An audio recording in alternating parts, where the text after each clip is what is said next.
Bismillahirrahmanirrahim. Assalamualaikum warahmatullahi wabarakatuh. Innal hamdalillah nahmaduhu wa nasta'inuhu wa nastaghfiruh wa na'udzu billahi min shururi anfusina wa sayyiati a'malina. Man yahdihillahu fala mudilla lahu wa man yudlil fala hadiya lahu. Asyhadu an la ilaha illallah wahdahu la syarika lah iqraran bihi wa tauhida wa asyhadu anna Muhammadan abduhu wa rasuluh sallallahu alaihi wa ala alihi wa ashabihi man sara ala nahjihi wastanna bisunnatihi la yaumiddin wa sallama tasliman katsira wa mazida. Yaqulullahu ta'ala fi kitabihil aziz, ya ayyuhalladzina amanu taqullaha haqqa tuqatih wa la tamutunna illa wa antum muslimun. Ya ayyuhan nasu taqu rabbakumul ladzi khalaqakum min nafsin wahidah wa khalaqa minha zawjaha wa batha minhuma rijalan katsiran wa nisaa'a واتقوا الله الذي تساءلون به والأرحام إن الله كان عليكم رقيبا. يا أيها الذين آمنوا اتقوا الله وقولوا قولا سديدا يصلح لكم أعمالكم ويغفر لكم ذنوبكم ومن يطع الله ورسوله فقد فاز فوزا عظيما. أما بعد فإن خير الكلام كلام الله وخير الهدي هدي محمد صلى الله عليه وعلى آله وسلم. وشر الأمور محدثاتها فإن كل محدثة في الدين بدعة وكل بدعة ضلالة وكل ضلالة في النار. إخواني في الدين معاشر المسلمين أعزني الله وإياكم جميعا. Alhamdulillah, di kesempatan malam hari ini kita kembali dimudahkan oleh Allah Jalla wa'ala di tengah-tengah kesibukan kita, di tengah-tengah kegiatan yang mungkin padat sebagian di antara kita. Alhamdulillah, Allah berikan kesempatan kepada kita semua untuk bermajlis ilmu, duduk di salah satu rumah di antara rumah-rumah Allah Jalla wa'ala, yang kita harapkan kita semua mendapatkan ketenangan, rahmat, dan juga nama kita disebut oleh Allah Subhanahu wa ta'ala di majlisnya malaikat-malaikat Allah Subhanahu wa ta'ala. Dan tentunya kita pun yakin bahwa Allah Subhanahu wa ta'ala mengirimkan malaikat-malaikatnya untuk melindungi kita. Tentu adalah malaikat rahmat, malaikat yang kemudian menjaga kita semuanya. Amin amin ya rabbal alamin. Ikhwani fiddin, azanillahu wa iyyakum jami'an. Salawat dan salam mudah-mudahan tetap tercurah dan terlimpahkan kepada junjungan Nabi besar kita Muhammad sallallahu alaihi wa ala alihi wasallam, kepada keluarga beliau, istri-istri beliau, dan mudah-mudahan merambah kepada kita semua selaku umat yang senantiasa selalu dituntut untuk menjadi orang-orang yang menjadikan beliau Muhammad bin Abdullah bin Abdul Muttalib al-Ummi al-Quraisy sebagai role of model kita, sebagai suri toladan kita, sebagaimana Allah Jalla wa'ala firmankan di dalam Al-Quran, laqad kana fi rasulillahi uswatun hasanah. Dan juga kita tahu bahwasanya Allah Subhanahu wa ta'ala mensyaratkan bagi siapa-siapa yang menginginkan untuk mendapatkan kecintaan Allah Jalla wa'ala, ya, dengan kita senantiasa menjadikan beliau Nabi Muhammad SAW sebagai manusia yang kita ikuti, sehingga Allah Subhanahu wa ta'ala menyebutkan, kul in kuntum tuhibbunallah fattabi'uni yuhibbukumullah. Katakan wahai Muhammad kepada hamba-hambaku, apabila memang mereka mencintai Allah Subhanahu wa ta'ala, maka ikuti aku, ikuti Nabi Muhammad sallallahu alaihi wasallam. Yuhibbukumullah, maka kalian ya akan senantiasa dicintai oleh Allah Jalla wa ala. Ikhwani fiddin, azanillahu wa iyyakum jami'an. Di pertemuan yang lalu kita menyebutkan ada dua ayat dalam surah An-Nazi'at, ya.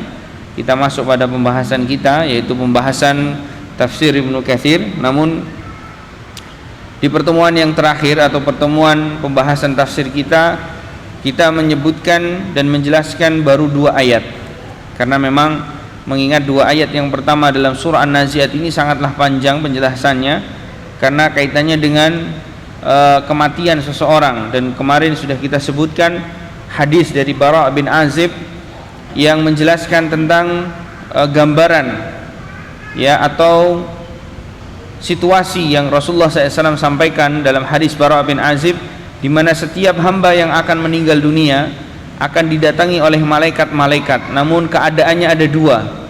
Ya, ada dua keadaan. Apabila seorang mukmin, maka yang akan datang kepadanya adalah malaikat-malaikat yang putih, yang wajahnya sinarnya seperti matahari, ka'anna wujuhahum syams.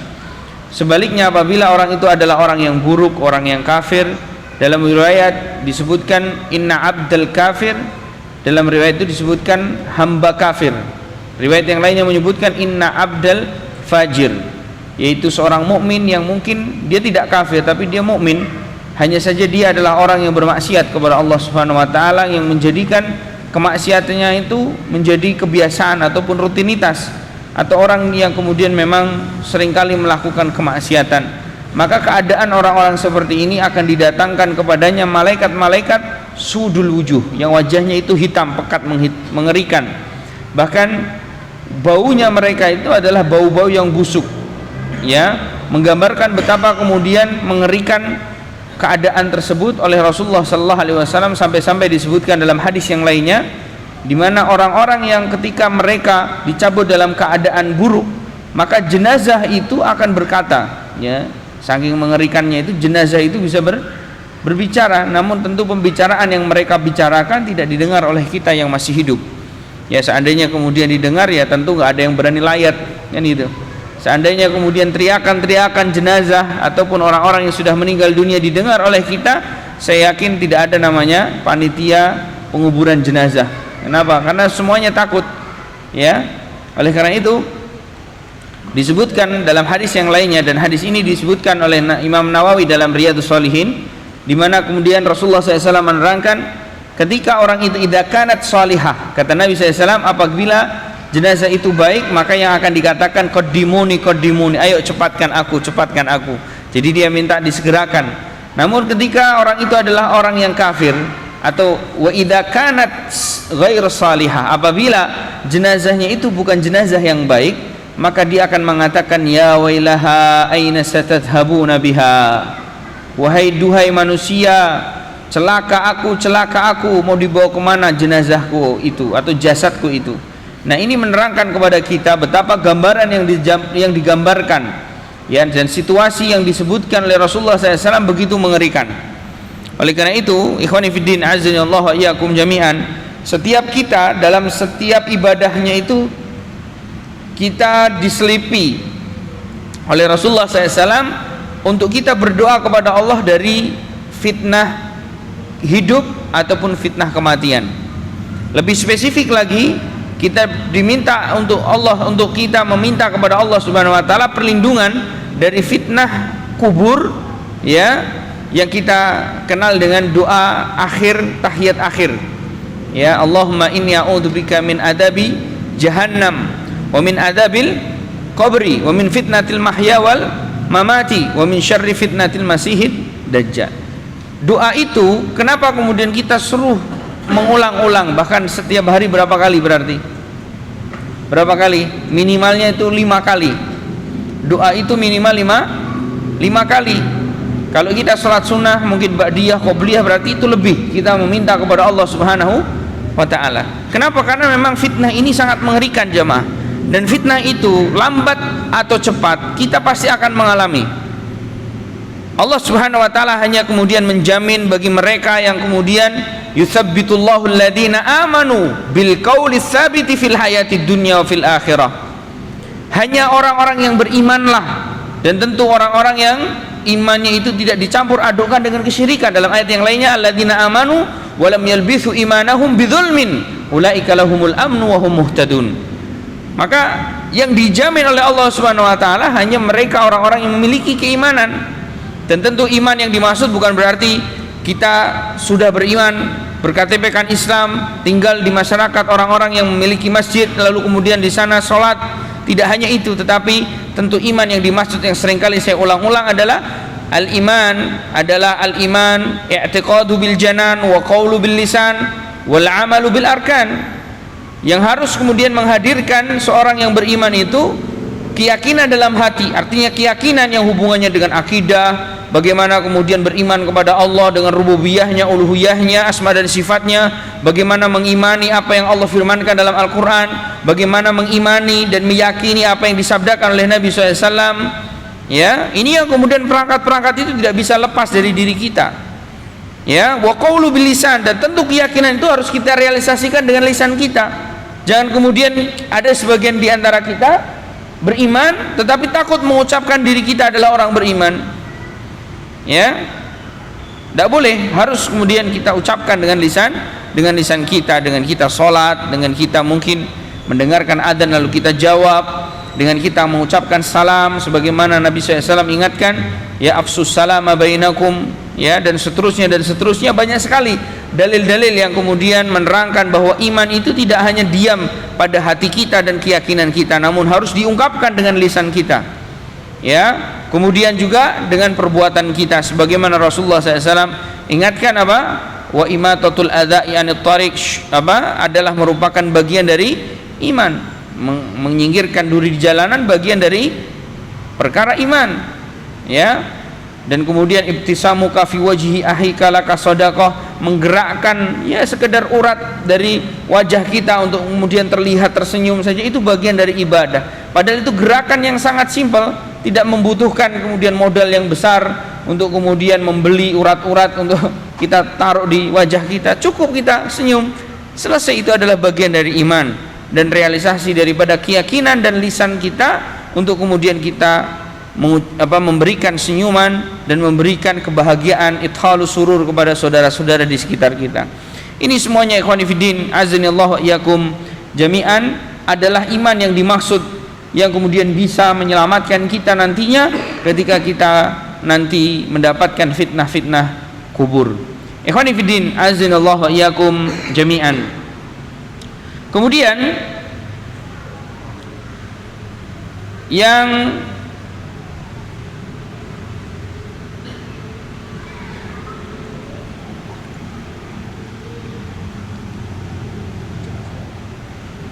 tidak perlu dihilangkan ya.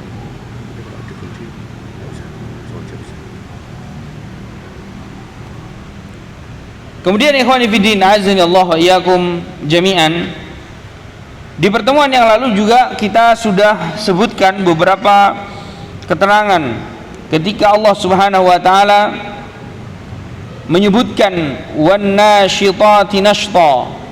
Allah Subhanahu wa taala berfirman, dan malaikat-malaikat yang mencabut nyawa dengan lemah lembut. Tentu ini adalah gambaran bagi mereka orang-orang yang beriman. Ya, ini gambaran bagi mereka orang-orang yang beriman.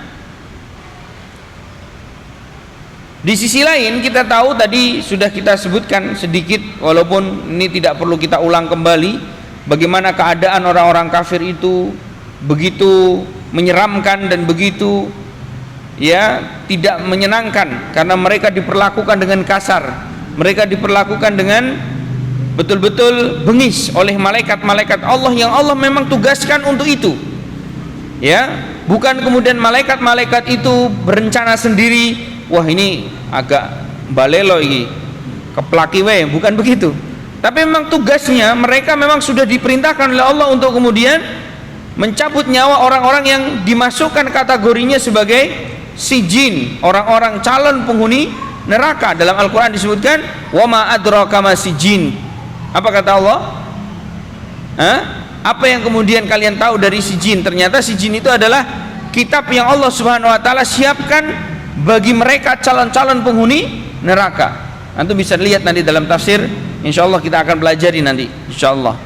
Jadi berbeda dengan Illiyun, ya, itu adalah kitabnya atau catatan-catatan manusia-manusia yang nanti akan dicatat namanya sebagai calon-calon penghuni surga.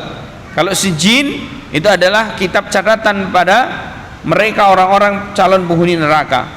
Dan sebagian ulama tafsir seperti Al-Imam Ibnu Katsir, At-Tabari dan yang lainnya menerangkan betapa dahsyatnya keadaan mereka orang-orang yang calon-calon penghuni neraka itu sejak mereka mendengarkan apa yang Allah firmankan tadi.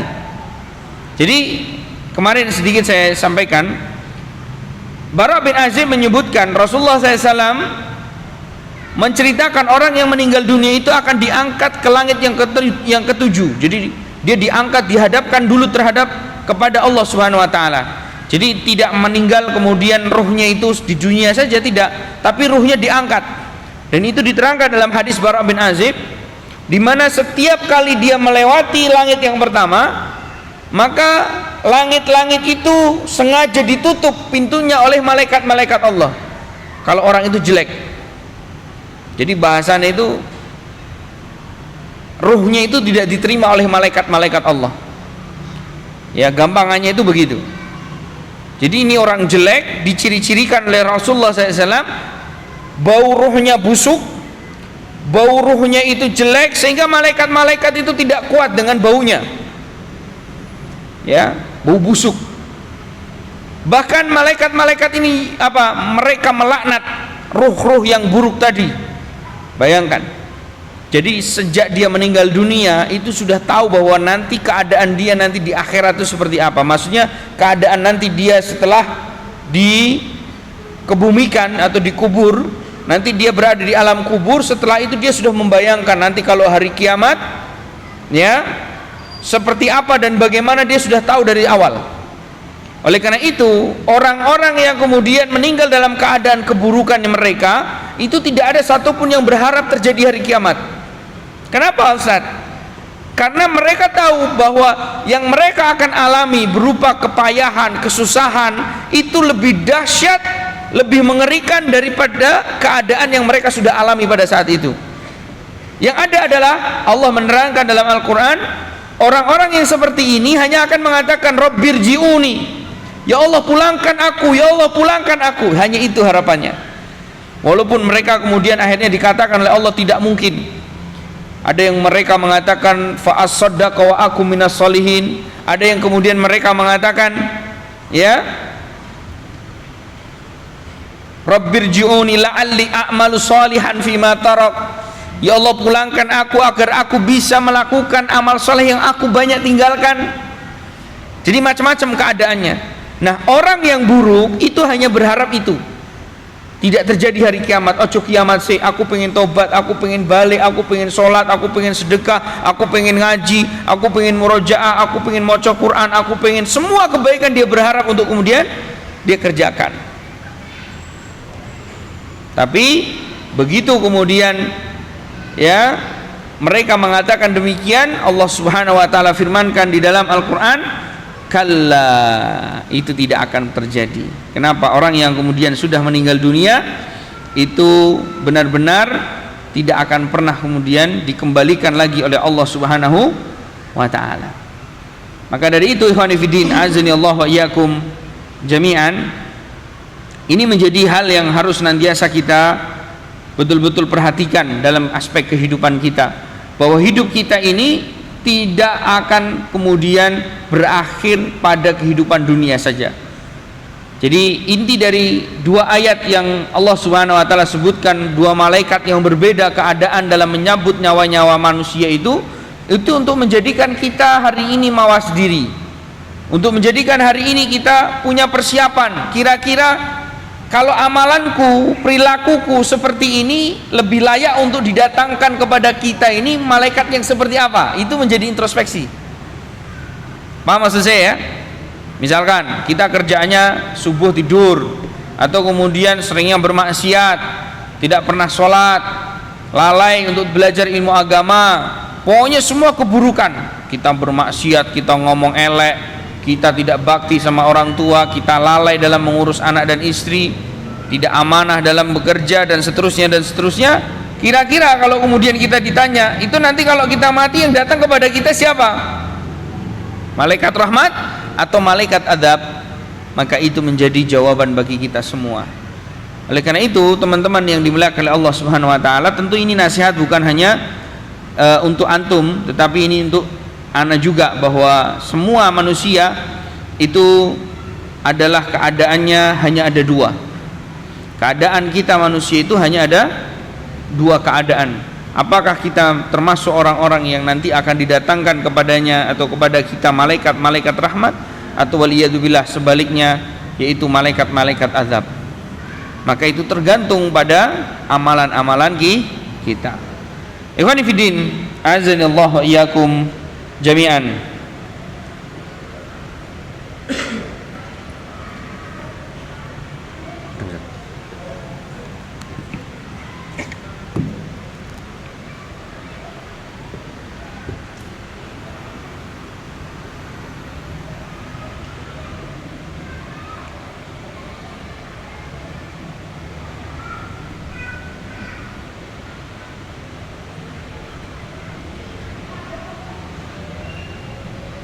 Kemudian ayat yang ketiga, Allah Subhanahu wa taala menyebutkan wasabihati sabha.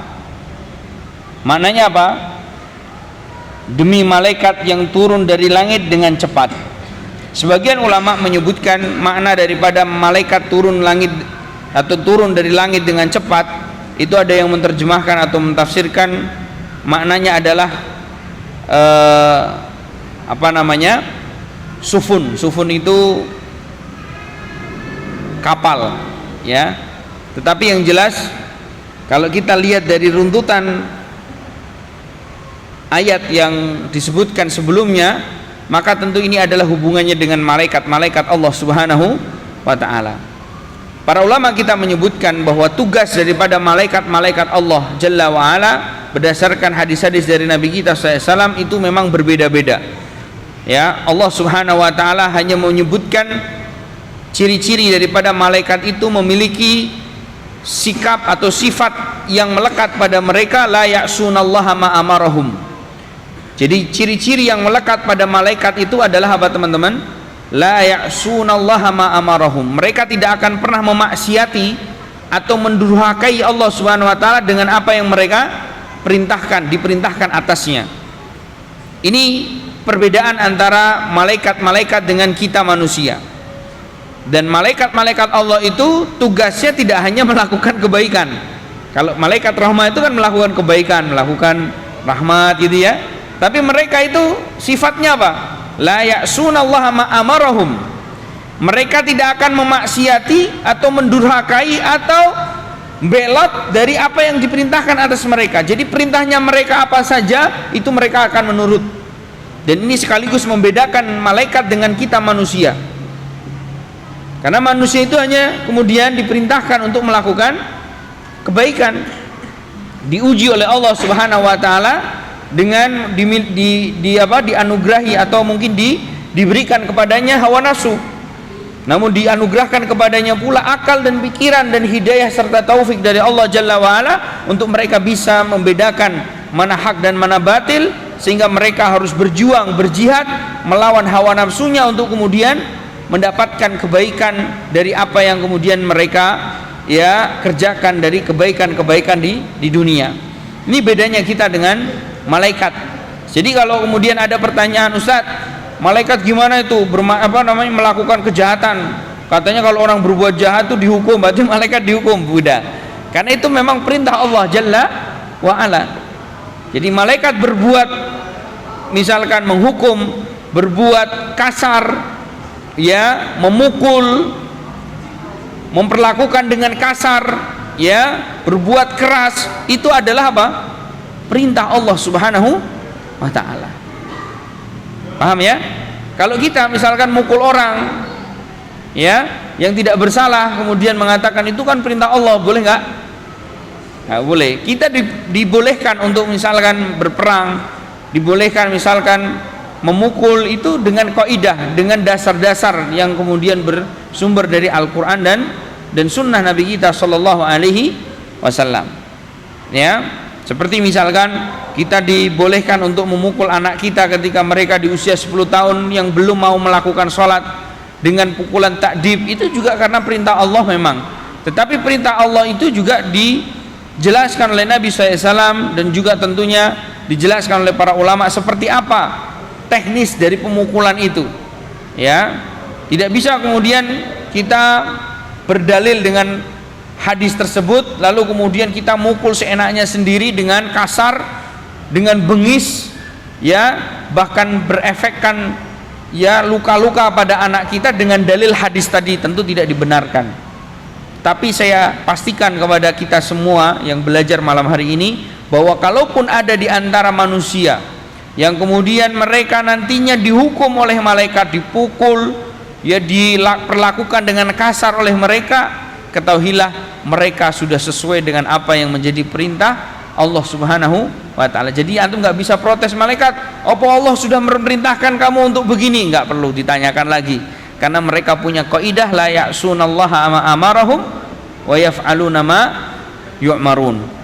Mereka itu tidak pernah melanggar, tidak pernah memaksiati, tidak pernah belot dari apa yang Allah perintahkan atas mereka, dan mereka hanya wa yaf'aluna ma yu'marun. Mereka hanya senantiasa melakukan apa-apa yang diperintahkan oleh Allah Subhanahu wa ta'ala. Jadi ini bedanya mereka, malaikat-malaikat dengan kita. Jadi teman-teman yang dimuliakan oleh Allah Subhanahu wa ta'ala, wajar ketika kita dapati ada malaikat yang memang mereka memberikan rahmat kepada orang-orang yang bermajlis ilmu seperti kita. Tidak lain tidak bukan karena itu perintah Allah Subhanahu wa ta'ala. Bukan malaikatnya pengen ada inisiatif sendiri, aku tak renoe lah ya, gerumungan seperti kita, yang ngaji, yang enggak, yang mau ngopi, yang ngopi, yang enggak mau ngopi ya fadhol. Bukan begitu. Itu kita punya hawa nafsu, kita punya la amaratum bisu, kita punya nafsul lawamah, ya disebutkan dalam Al-Quran manusia itu punya beberapa sifat, ya, tapi tidak untuk malaikat. Sifatnya hanya satu, taat kepada Allah, tidak pernah melanggar aturan-aturan Allah, dan mereka mengerjakan apa-apa yang diperintahkan atas mereka. Ya tentu ini menjadi introspeksi bagi kita semua. Apabila kemudian ada di antara kita manusia perilakunya seperti malaikat, betul-betul kita melakukan dan mengerjakan apa-apa yang Allah perintahkan, dan tidaklah kita melakukan sesuatu kecuali kita betul-betul memposisikan diri agar Allah ridho atas kita. Karena apa? Kita melakukan sesuatu dengan apa yang Allah perintahkan atas kita manusia. Maka saya katakan bisa jadi ini seringkali disampaikan oleh para ulama, perbandingan antara manusia, mana yang lebih baik antara manusia dengan malaikat. Maka karena apa manusia itu menjadi lebih mulia dari malaikat? Karena ini tadi, orang diberikan nafsu, orang diberikan hawa nafsu, orang diberikan godaan-godaan syaitan, orang diberikan halangan dan rintangan, tapi dia betul-betul memposisikan dirinya seperti malaikat. Wah, ini hebat ya, ini hebat. Tapi sayangnya kita semua nggak seperti itu. Kebanyakan kita terjerumus pada kemaksiatan. Tapi kita juga tidak bisa kemudian katakan bahwa orang-orang yang melakukan hal yang demikian itu berarti jelek semuanya, tidak. Karena ada juga keutamaan yang lain. Ketika manusia itu melakukan keburukan, lalu kemudian mereka bertobat, mereka adalah orang-orang yang kemudian saat itu membuat Allah Subhanahu wa ta'ala bahagia. Ya, sungguhnya Allah Subhanahu wa ta'ala bahagia dengan tobatnya seorang di antara kalian, kata Nabi Shallallahu alaihi wasallam. Karena memang Allah Subhanahu wa ta'ala tahu bahwa kita adalah orang-orang kullu bani Adam khata', semua anak Adam itu pasti melakukan kesalahan. Jadi jangan sampai kita belajar surat An-Nazi'at ini keluar kemudian punya keyakinan kita harus seperti malaikat Jibril, kita harus seperti malaikat rahmat yang nggak pernah bermaksiat. Nggak mungkin, karena kita semuanya dijamin pasti melakukan kesalahan. Ya, jarene wong Arab ki ngomongnya apa? Menusa ki makanul khata' wa nisyan. Ya, nek wong Jawa ngomongnya menus-menus kakean dosa. Nah, itu kaidah hidup. Tidak bisa. Nah, dari situlah kemudian ada satu pemahaman yang kita tidak bisa kemudian lewatkan. Pemahaman apa, Ustaz? Pemahaman dimana kalau kita memang banyak dosa dan sudah pasti kita adalah orang-orang yang mungkin seringkali melakukan kesalahan, ojo kemudian menjadi orang yang merasa paling benar. Dalam arti paling benar bukan masalah akidah, bukan masalah manhaj, bukan itu. Kalau itu kita harus betul-betul belajar manhaj dan akidah yang benar, dan memang kita meyakininya benar, itu kita yakini benar, kita harus. Tapi bukan berarti kemudian kita menjadi pribadi-pribadi yang merasa lebih baik dari orang lain. Maksudnya secara pribadi, bukan secara akidah. Kalau akidah itu adalah prinsipnya mewakili akidahnya Nabi Muhammad SAW. Akidahnya Nabi Muhammad SAW, akidahnya para salaf, para sahabat, tentu itu harus diyakini akidah paling benar, ya. Tapi untuk pribadi kita, misalkan ono wong rak salat misalnya rokok cahaya paling, ini nggak boleh, karena bisa jadi kita akan diuji dengan ujian yang sama dengan apa yang kita lontarkan dari celaan kita kepada saudara kita. Abdullah bin Abbas radhiyallahu taala anhuma pernah mengatakan, kita tidak akan pernah diwafatkan oleh Allah sampai kita kemudian diuji dengan ujian yang sama yang pernah kita lontarkan celaan itu kepada saudara kita. Misalnya contoh, ngono e karo bojone wedi. Satu ketika nanti kita akan pernah punya rasa takut kepada istri kita. Jadi jangan pernah mentakyir orang, meremehkan orang, jangan. Karena kita nanti akan diuji dengan ujian yang sama. Jadi ojo main-main sama koncone, mentang-mentang kancane kurus misalnya kan. Misalnya apa DC misalnya. Oh gitu aja kok kamu gini misalnya. Enggak boleh. Ya, jangan pernah mencela. Ya, karena apa? Kita akan dihukum dengan hukuman yang sama. Kita akan diuji dengan ujian yang sama nantinya. Ikhwani fiddin, azanillahu iyyakum jami'an.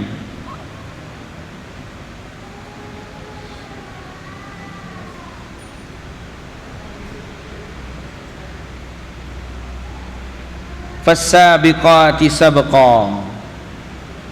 Jadi ini masih dalam kaidah yang di pertemuan yang lalu sudah saya sampaikan.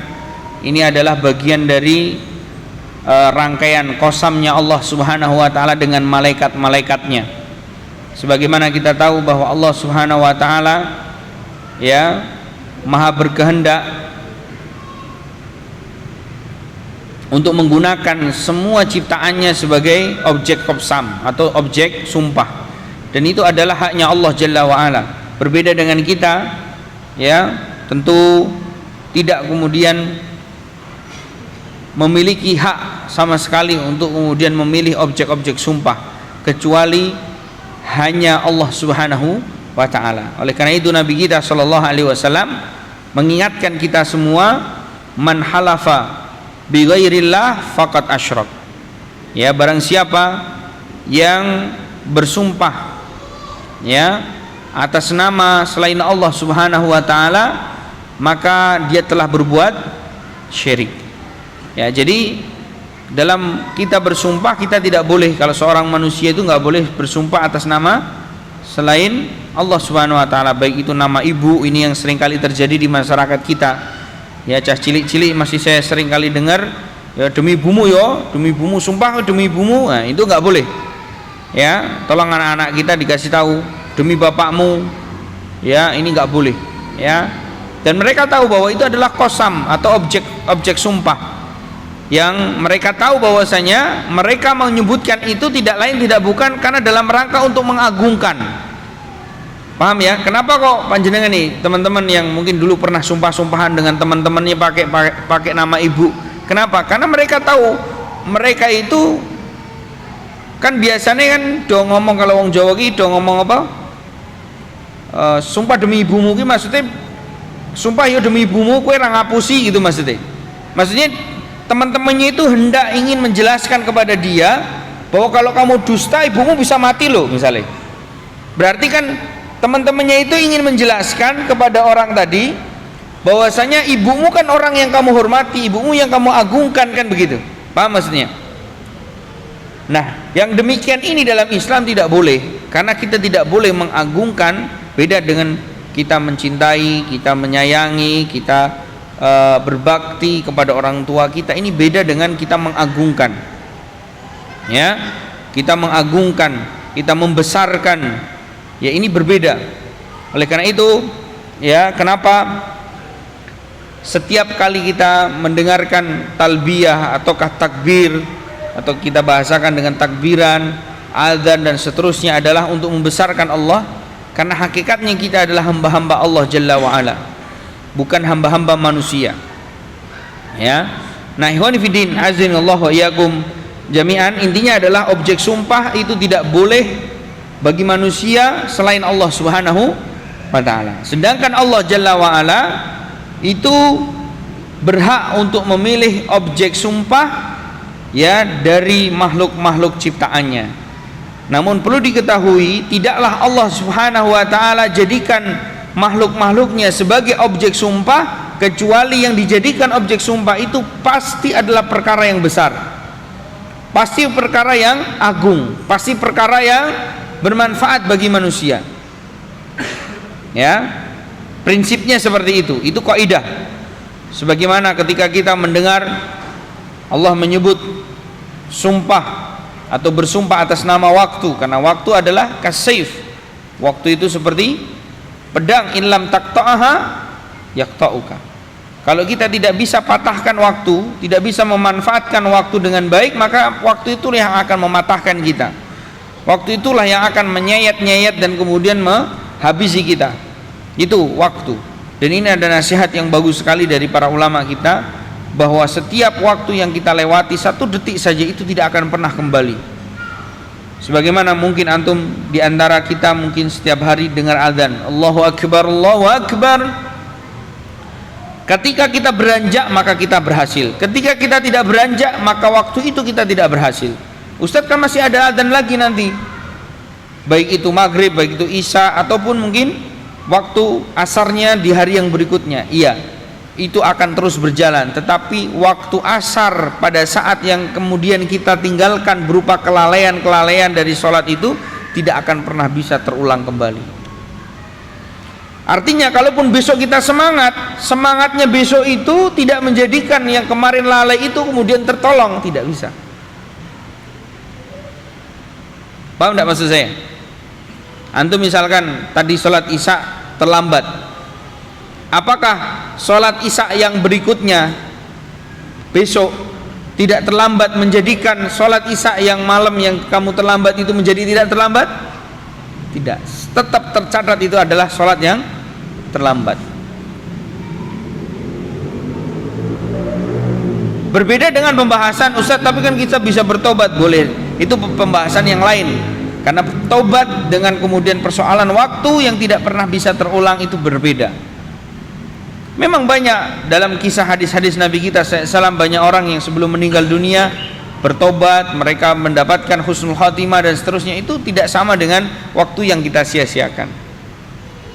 Itu pembahasan yang berbeda. Oleh karena itu tadi sebagai bentuk contoh, satu bentuk daripada objek sumpah yang Allah Subhanahu wa taala sebutkan, wal asr, misalkan innal insana lafi khusr, itu menunjukkan bahwasanya Allah inginkan kepada kita semua orang-orang yang beriman betul-betul perhatian besar, perhatian yang sangat terhadap waktu yang Allah Subhanahu wa taala berikan kepada kita. Ya, itu tidak akan pernah terulang waktu-waktu yang sudah kemudian kita lewati. Kemudian yang lain lagi, misalkan ketika Allah Subhanahu wa taala menyebutkan tentang misalkan qasamnya Allah Jalla wa ala, objeknya yaitu misalkan matahari. Ya, tentu kita tidak bisa pungkiri wasyams, ya, itu adalah manfaatnya nggak bisa dideskripsikan dalam satu malam, teman-teman. Matahari bagaimana energinya, bisa untuk listrik, ya, bisa untuk apa lagi selain listrik? Tanaman mendapatkan ini dan itu, apa segala macam. Kalau bagi ilmuwan, wah nggak habis-habis itu. Ya, kalau kita kan, yo ngomek padang-padang misalnya, ya kan, orang matahari rak padang, itu saja sudah, bayangkan. Ya, kita buatlah lentera atau buatlah lampu seterang apa di dunia ini yang bisa mengalahkan matahari, nggak akan mungkin bisa. Sak padang-padangnya lampu, nek awan-awan duruke karo matahari jejer ke hilang langsung. Itu menunjukkan bahwasanya matahari ini luar biasa. Oleh karena itu semua objek-objek yang Allah Jalla wa ala jadikan sebagai objek sumpah Allah Subhanahu wa taala, karena itu adalah memiliki keagungan, memiliki kebesaran dan besarnya manfaat dari objek-objek tersebut. Termasuk ketika Allah Subhanahu wa taala menjadikan malaikat-malaikatnya itu dijadikan sebagai objek sumpahnya. Fassabiqati sabqa, dan malaikat-malaikat yang mendahului dengan kencang. Ada satu kisah Israiliyah yang ini perlu kita sampaikan untuk untuk sekedar mengerti bagaimana kemudian malaikat itu begitu cepat. Ya, ketika Nabi Sulaiman alaihi salatu wassalam dikunjungi oleh malaikat pencabut nyawa, lalu kemudian datang seseorang yang sudah terjadwal akan dicabut nyawanya itu di daerah yang jauh, bukan di daerahnya Nabi Sulaiman. Malaikat ini sempat bertanya-tanya, ini orang mau saya cabut nyawanya di jauh tempatnya, kok masih di sini dia? Ya, ternyata kemudian orang itu datang meminta kepada Nabi Sulaiman untuk diterbangkan ke tempat tersebut. Ya, dan tentu malaikat juga kemudian datang dan terbang ke tempat tersebut dengan waktu yang telah Allah Subhanahu wa taala perintahkan atas dirinya. Artinya malaikat juga bisa dengan secepat apa yang kemudian Allah berikan kelebihan kepada Nabi Sulaiman alaihi salatu wassalam. Ini kisah yang kita dapatkan, bukan Israiliyat ya. Kalau tidak salah ini adalah kisah Israiliyat. Tapi dari situ kita bisa pahami bahwa malaikat itu betul-betul memiliki kecepatan. Malaikat-malaikat itu memiliki kecepatan, sehingga Allah Subhanahu wa taala menyebutkan bahwasanya malaikat-malaikat itu mendahului dengan kencang. Jadi mendahului itu maknanya adalah DCI gitu ya. Kalau bahasanya orang Jawa, DCI begitu.